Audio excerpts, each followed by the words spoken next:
الخطوه اللي بعدها نفس الوضع اهو، بنشد واحد تمام، ادي اثنين، ادي ثلاثه،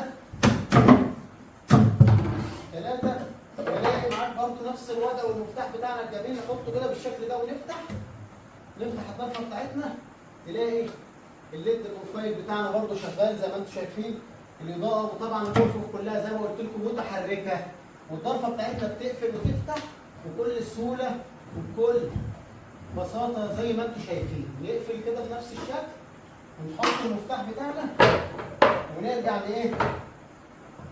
نركب الرف بتاعنا اهو نفس الرف. ادي الرف الثاني. طبعا الرف بيتحط يا جماعه بيداري الكالون نهائيا يعني.